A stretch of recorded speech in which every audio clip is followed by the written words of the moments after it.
तो आज है कार्तिक पूर्णिमा। आज के दिन पवित्र नदियों में स्नान और दान का बड़ा महत्व है। रायपुर के महादेव घाट पर कार्तिक पुन्नी मेला में स्नान करने के लिए बड़ी संख्या में दूर दूर से श्रद्धालु पहुंचे। मुख्यमंत्री भूपेश बघेल ने भी रायपुर के महादेव घाट पर कार्तिक पुन्नी मेला में स्नान किया। उन्होंने प्रदेश की खुशहाली, जनता की सुख समृद्धि की कामना की, पुण्य स्नान किया, दीपदान किया, आरती की। इस दौरान सीएम ने हाटकेश्वर मंदिर में भगवान भोलेनाथ की पूजा अर्चना की, श्रद्धालुओं को संबोधित किया। इस मौके पर महादेव घाट रोशनी से नहा उठा। चारों तरफ रंग बिरंगी रोशनी जगमग रही।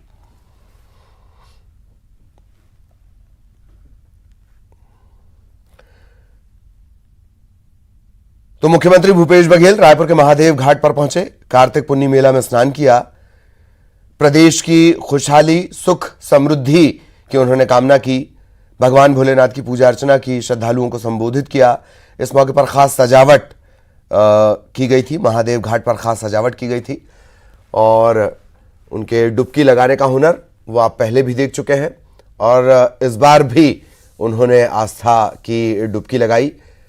महादेव घाट पर पहुंचे मुख्यमंत्री भूपेश बघेल।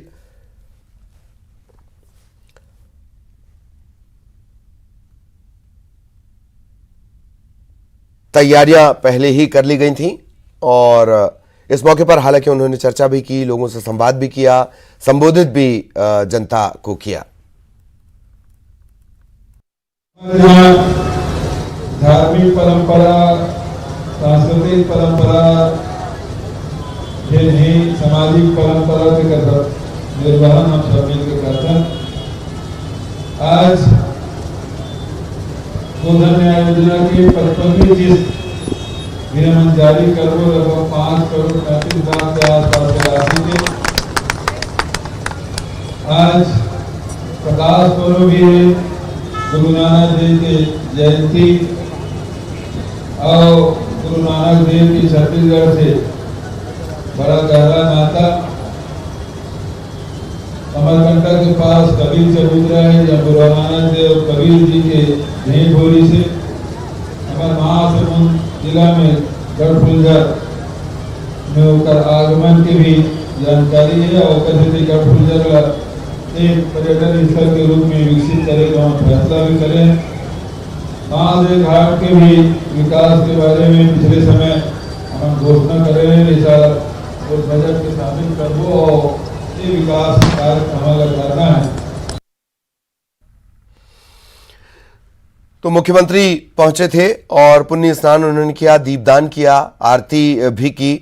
विशेष महत्व कार्तिक पूर्णिमा का और यही वजह है कि पुण्य लाभ के लिए जो घाट है, नदियों के घाट है, वहां पर सिलसिला भक्तों के पहुंचने का शुरू है। इस मौके पर प्रदेश की सुख समृद्धि की कामना मुख्यमंत्री ने की। सहयोगी ममता इस वक्त हमारे साथ जुड़ी हुई है, सीधे ममता के पास आपको लिए चलेंगे। ममता, आज सुबह डुबकी हमने देखी, आस्था की डुबकी सीएम साहब ने लगाई, हालांकि इससे पहले भी वो लगा चुके हैं, और क्या कुछ खास?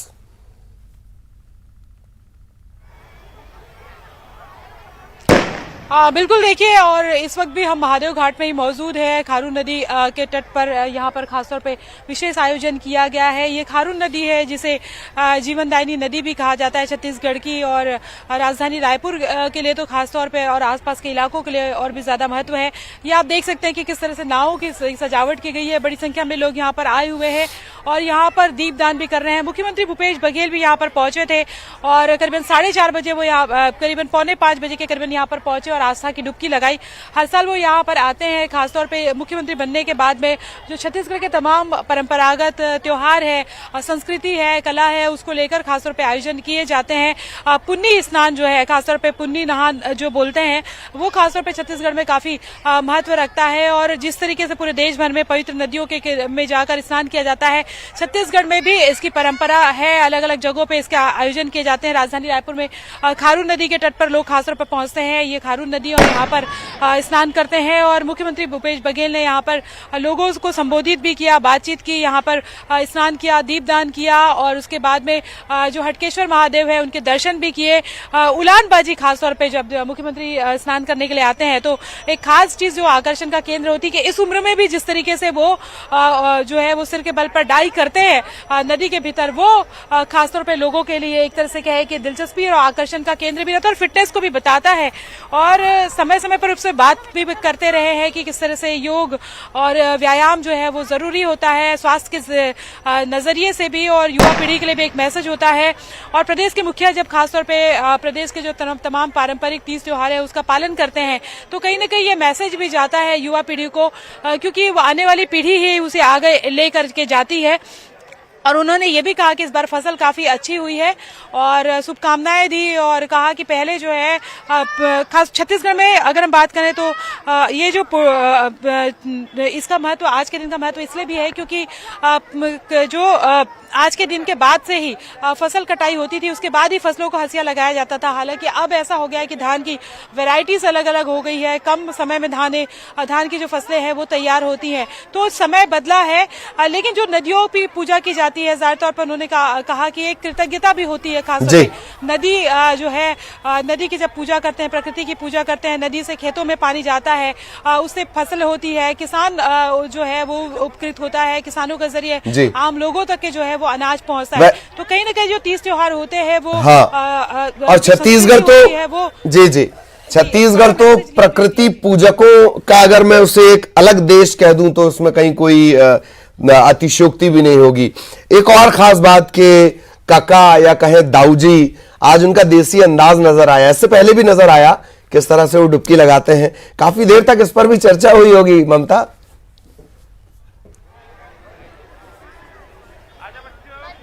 बिल्कुल, देखिए वही मैंने कहा कि इस उम्र में खासतौर पे, और जब पहले भी जब यहाँ पर कार्तिक पूर्णिमा में स्नान करने आते रहे हैं तो जो हमने सवाल भी उनसे किया था कि जो आपने डुबकी लगाई, खासतौर जो आप सिर के बल पे जो कूदते हैं, हमने उनसे पूछा भी कि छत्तीसगढ़ी में आप बोल के बताइए, तो उन्होंने बताया इसे उलानबाजी खाना कहते हैं, खासतौर पे छत्तीसगढ़ी में भी उलानबाजी खाना कहते हैं। और उलानबाजी जो जिस तरीके से वो खाते हैं वो खासतौर पे अगर कहे कि आकर्षण का केंद्र होता है, और पॉलिटिकली भी जो चल रहा है अगर हम देखें सिनेरियो में भी तो ये जो ममता आपने जोड़ा है कि वो उलाटबाजी खाते ही नहीं है जी, वो उलाटबाजी, वहाँ पर मुख्यमंत्री जिस तरीके से पॉलिटिकली जो उलानबाजी खाते हैं किस तरीके उस पे भी नजर सबकी रहती है। जी जी, चैलेंज भी वो देते हैं, हालांकि आज चैलेंज नहीं दिया उन्होंने विपक्ष को कि ऐसे उलानबाजी खा के दिखाइए। जी जी, उस तरह की उलानबाजी भी खासतौर पे आकर्षण का केंद्र होती है। और ये भी अगर जो उलानबाजी खाई है ना, वो खासतौर पे महत्व रखता है ऐसे समय में जब छत्तीसगढ़ियावाद और बाहरीवाद निश्चित तौर पर कोशिश वो करते हैं कि कहीं ना कहीं ये बताने की जो मैं कर सकता हूँ वो विपक्ष से कोई नहीं कर सकता। बिल्कुल बिल्कुल बिल्कुल, उलाटबाजी के एक्सपर्ट है वो। चलिए बहुत बहुत शुक्रिया ममता आपका इस तमाम जानकारी के लिए। ममता विस्तार से जानकारी दे रही थी। और आज भारत की पूर्व दिशा के शहरों में चंद्र ग्रहण और बाकी के जो शहर है वहां आंशिक चंद्र ग्रहण दिखेगा। आज ये साल का आखिर चंद्र ग्रहण होगा। आज कार्तिक पूर्णिमा और देव दीपावली की शाम 4:23 से अरुणाचल प्रदेश के ईटानगर में चंद्र ग्रहण दिखने लगेगा। देश के पूर्वी हिस्से के अलावा बाकी शहरों में आंशिक चंद्र ग्रहण दिखेगा और ये 6:19 पर खत्म होगा। इसके बाद उपछाया चंद्र ग्रहण शुरू होगा, 7:26 तक ये रहेगा। पूर्ण ग्रहण ये रहेगा, चंद्रमा लाल दिखाई देगा। 2022 से पहले सूर्य और चंद्र ग्रहण का ऐसा योग 2012 और उससे पहले 1994 में बना था।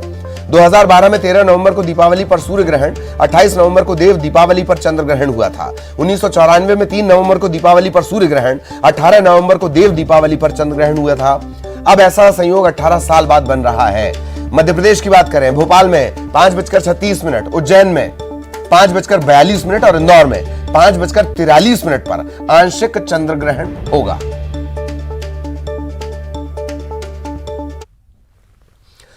रायपुर से बड़ी खबर, पशुपालकों को सीएम बघेल ने सौगात दी है। गोधन न्याय योजना के हितग्राहियों को वो भुगतान करेंगे। पशुपालकों को 5 करोड़ 30 लाख का ऑनलाइन ट्रांसफर होगा और हितग्राहियों को अब तक 356 करोड़ से ज्यादा का भुगतान हो चुका है।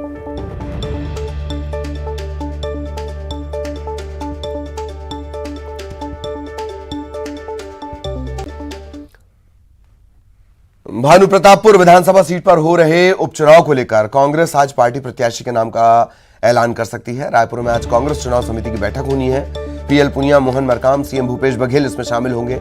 आज होने वाली बैठक को लेकर रविंद्र चौबे ने कहा कि भानु प्रतापपुर के प्रत्याशी के नाम का ऐलान होगा।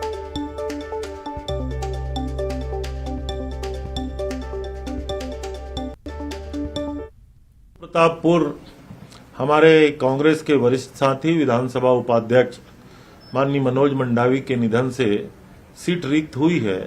कांग्रेस का गढ़ है, अब लोकतांत्रिक प्रक्रिया है, सभी दल अपनी अपनी तैयारी करेंगे। भाजपाइयों ने पर्यवेक्षक नियुक्त कर दिया है। हालांकि कांग्रेस पार्टी की कल चुनाव समिति की बैठक है। आदरणीय पुनिया जी आ रहे हैं और माननीय मुख्यमंत्री जी रहेंगे। मुझे ऐसा लगता है कि कल ही लगभग नाम में अंतिम मुहर लग जाएगा और हाईकमांड को भेज दिया जाएगा। आने वाले समय में भानु प्रतापपुर चुनाव भी जैसे 4 उपचुनाव कांग्रेस पार्टी ने छत्तीसगढ़ में जीत हासिल की है, भानु प्रतापपुर में भी तिरंगे का और कांग्रेस का परचम। और अब रायपुर से बड़ी खबर, आरक्षण के प्रावधानों के अध्ययन के लिए टीम जाएगी। महाराष्ट्र, कर्नाटक और तमिलनाडु टीम जाएगी। टीम में अधिकारी और सामाजिक कार्यकर्ता शामिल होंगे। सामान्य प्रशासन विभाग ने आदेश जारी किया है। SC, ST, OBC और EWS के आरक्षण की जानकारी ये टीम जुटाएगी। अध्ययन के बाद सरकार को ये रिपोर्ट सौंपी जाएगी।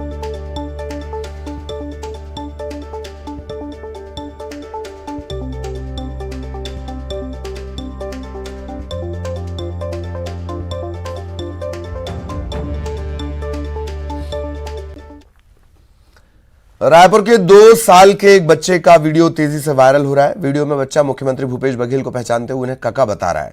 वीडियो में मुख्यमंत्री भूपेश बघेल के फोटो को बच्चा काका कहकर संबोधित करता है। बच्चे के दादा सीएम भूपेश बघेल का फोटो दिखाकर पूछते हैं ये कौन है। बच्चा बोलता है काका है। वीडियो के वायरल होने पर सीएम भूपेश बघेल ने भी प्यार लुटाया इस बच्चे पर, आशीर्वाद दिया। ट्वीट कर उन्होंने बच्चे को आशीर्वाद दिया। कौन है?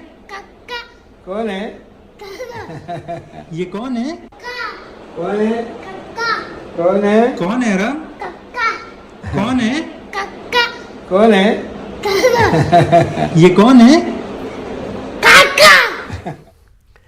छत्तीसगढ़ की आयुष यूनिवर्सिटी में होम्योपैथी की पढ़ाई कर रहे 90% छात्रों को फाइनल ईयर में फेल कर दिया गया।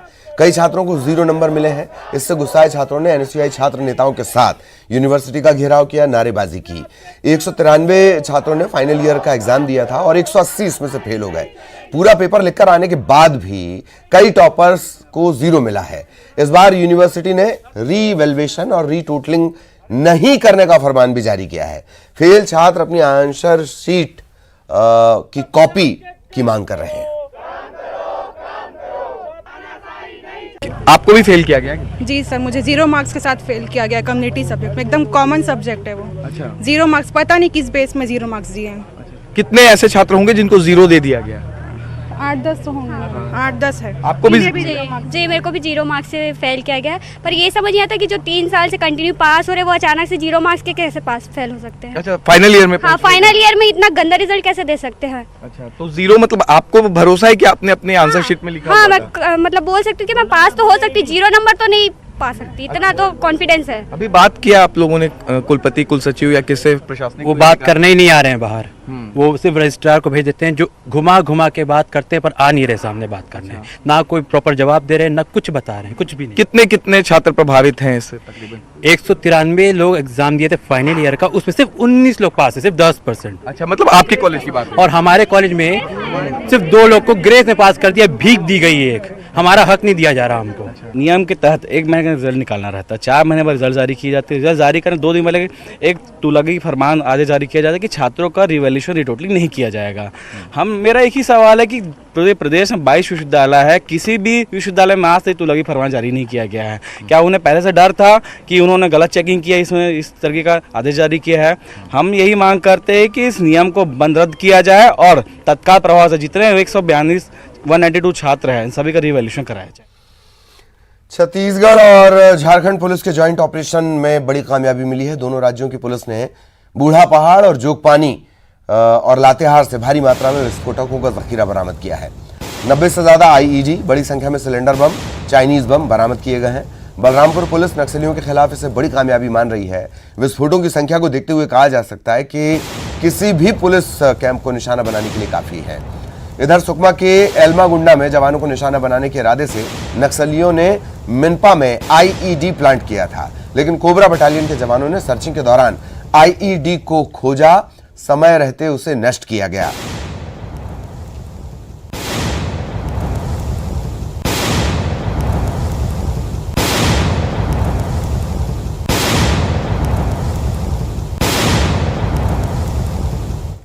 नक्सलियों का गढ़ माने जाने वाले बूढ़ा पहाड़ में लगातार उनके डंप्स बरामद किए जा रहे हैं फोर्सेस के द्वारा। इसमें झारखंड पुलिस और कोबरा और सीआरपीएफ को एक और बड़ी सफलता अभी मिली है, जिसमें उनके द्वारा बहुत बड़ा जखीरा एक आईडीज का और बम्स का उनके द्वारा बरामद किया गया है और एक बहुत बड़ी सफलता पुलिस के लिए है।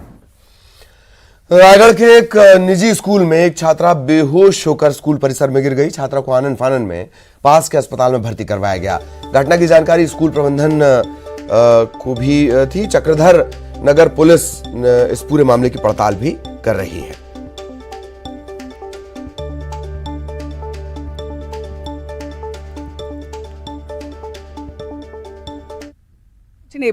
जब हम लॉबी में आए तो बच्ची वहाँ पे पड़ी थी, ठीक है, तो शायद वहाँ पे बेहोश हो गई, कुछ हो गई, तो हम सीधा हॉस्पिटल लेके आए। सिर पे चोट आया ही नहीं है sir, I am saying the truth, कहीं चोट नहीं आया। डॉक्टर वहाँ पे है, I am not a doctor ना, वो बताएंगे। जब आप बता रहे हैं ऐसी कोई मतलब बात नहीं, अगर ऐसी बात होती तो वहाँ से भी बात आप कलेक्ट कर सकते थे। प्रिंसिपल का कहना यह था कि बच्ची गिर गई है, कौन से माले से गिरी है, क्या इसके बारे में उनके भी से कंफर्म नहीं है और उनके द्वारा तुरंत हॉस्पिटल भेजा गया, जहां उनकी इलाज जारी है। सीसीटीवी लगे हुए हैं स्कूल कैंपस में, पूरे क्लासरूम्स में, तो सीसीटीवी की जांच में सीसीटीवी की जांच के दौरान आ जाएगा कि सीसीटीवी की एक्चुअल घटना किस तरीके से हुआ है, क्या हुआ है।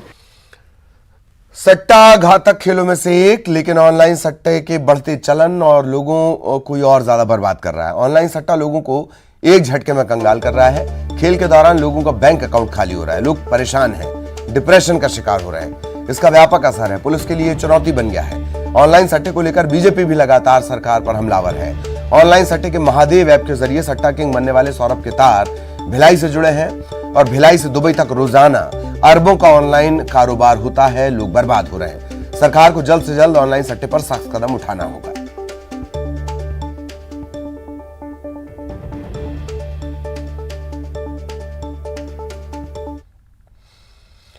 खबर राजनांदगांव से। कोर्ट के आदेश के बाद सीएमएचओ कार्यालय के सामान की कुर्की होगी। कोर्ट के जारी आदेश की अवमानना करने पर अब कोर्ट ने कुर्की के आदेश दिए हैं। कोर्ट की टीम कुर्की के लिए पहुंची, लेकिन सीएमएचओ के नहीं होने से कानूनी प्रक्रिया नहीं हो पाई। आपको बता दें कि करणलाल नारंगी की 8 मार्च 2016 में सड़क हादसे में मौत हुई थी। अपने गांव जा रहे करणलाल को सरकारी एम्बुलेंस ने टक्कर मार दी थी। मौके पर उनकी मौत हो गई। मृतक की पत्नी ने कोर्ट में मुआवजे के लिए अपील की। इसके बाद कोर्ट ने 2018 में 7,28,125 का मुआवजा देने का आदेश दिया। सीएमएचओ कार्यालय ने इसे गंभीरता से नहीं लिया। पीड़ित पक्ष ने कोर्ट के आदेश की अवहेलना की याचिका फिर कोर्ट में दायर की। इसके बाद आदेश दिया गया कि पीड़ित पक्ष को ब्याज समेत 9,90,000 रुपए दिए जाएं। भी जब कुर्की के दौर पे यहाँ पे वकील आए तो आज भी सीएमओ साहब यहाँ पर हमको नहीं मिला। दुर्घटना कहाँ हुई?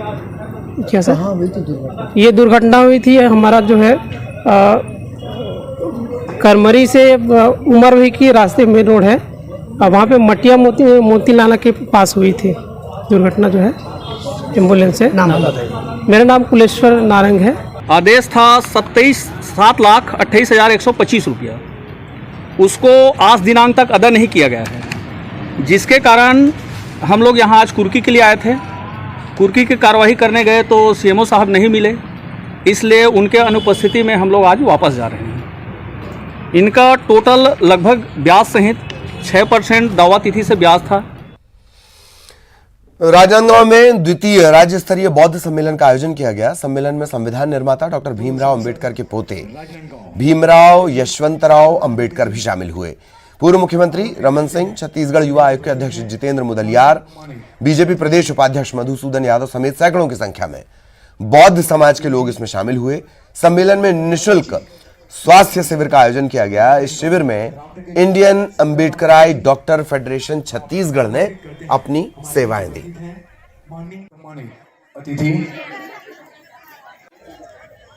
पूर्णिमा नागदेवी जी, मधुसूदन यादव जी, पूर्व सांसद राजनांदगांव, रामटेके जी, सागर रामटेके जी, आप आमंत्रित। पूरे देश के साथ मुंगेली में भी गुरु नानक जयंती धूमधाम से मनाई जा रही है। सिख धर्म के संस्थापक, सिखों के प्रथम गुरु नानक की जयंती पर सुबह प्रभात फेरी निकाली गई। गुरु पर्व पर गुरुद्वारे में आकर्षक लाइटिंग और साज सज्जा की गई। गुरुद्वारे में भजन कीर्तन, प्रार्थना, अटूट लंगर और ऐसे अलग अलग आयोजन लगातार जारी हैं। इसके साथ ही भव्य जुलूस भी निकाला जाना है। आसपास के जिलों से सिख समाज के लोग इसमें बड़ी संख्या में शामिल होंगे। 553वां प्रकाश उत्सव मनाने जा रहे हैं लोरमी में। इस लेके बहुत सारा उत्साह है संगत के बीच में, और सारी संगत रल मिल के सवेरे से प्रभात फेरी के रूप में नगर कीर्तन निकाल रही है, और इसके बाद दोपहर और रात को संगत के द्वारा यहाँ पे गुरुद्वारे में बहुत अच्छा आयोजन रखा गया है। वाहिगुरु जी का खालसा, वाहिगुरु।